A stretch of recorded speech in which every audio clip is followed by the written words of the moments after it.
Salad news channel व newspaper के दर्शकों को नमस्कार।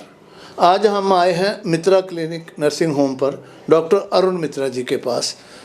अरुण मित्रा जी से ब्लेसिंग्स लेने के लिए, और आज हम एक नया जो हेल्थ अवेयरनेस का निकाल रहे हैं वीक, उसके लिए आए हैं। नमस्कार डॉक्टर साहब। हाँ जी, नमस्कार जी, नमस्कार।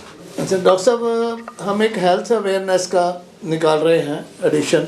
एक हफ्ता चलेगा चैनल पर और एक हफ्ता अखबार में चलेगा, तो उसके लिए आप हेल्थ अवेयरनेस के पब्लिक को कुछ मैसेज कन्वे करना चाहें?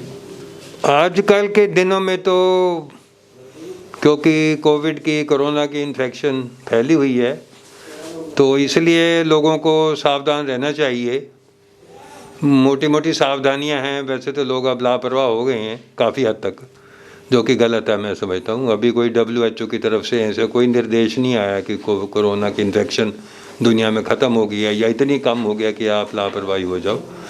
इसलिए कि छोटी छोटी बातें हैं, जैसे हाथ धोना, मुंह ढक के रखना, नाक ढक के रखना, मास्क लगा के, और हाथों को सैनिटाइज करना, दूरी बना के रखना 6 फुट की, इनसे बचना बहुत ज़रूरी है। क्योंकि कोई कोरोना से कोई डरने की बात तो नहीं है। इसके बारे में मैं तो पहले बहुत बारी इसके बारे में कह चुका हूँ कि ये कोई डरने की बात नहीं, लेकिन सावधानी तो ज़रूरी है ना।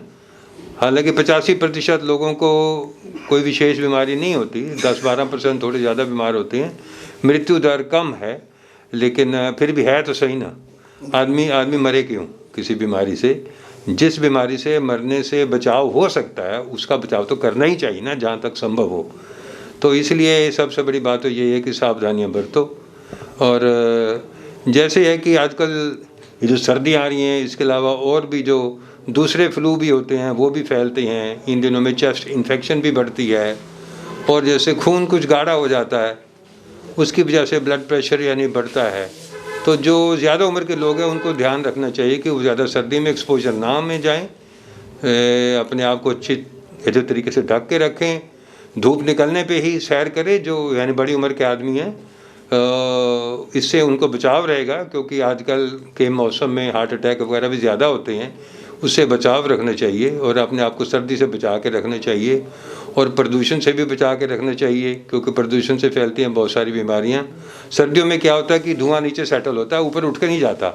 वो धुआं और जैसे धुंध जैसे आजकल हो गई है, धुंध और धुआं मिलकर स्मॉग बनाते हैं। स्मॉग जब हमारे शरीर में जाती है तो उससे फेफड़ों की, श्वास की नली की और नाक की कई किस्म की बीमारियां लगती हैं, उनसे बचाव रखना आवश्यक है।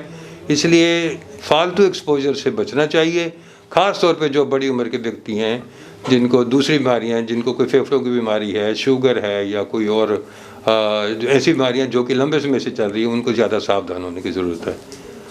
अच्छा डॉक्टर साहब, आपके नर्सिंग होम में कौन कौन सी फैसिलिटीज़ हैं और क्या क्या ट्रीटमेंट? मैं तो ENT का सर्जन हूँ और ईयर नोज थ्रोट के बारे में ही सारा काम करता हूँ। डॉक्टर साहब, हमारे सैलड चैनल को बारे में कुछ कहना चाहेंगे? अच्छी बात है, आप ये हेल्थ अवेयरनेस की बात करें, बड़ी खुशी की बात है, क्योंकि बहुत आवश्यकता है इसके बारे में। और लोगों को हेल्थ अवेयरनेस तो लगातार देते रहना चाहिए हमें।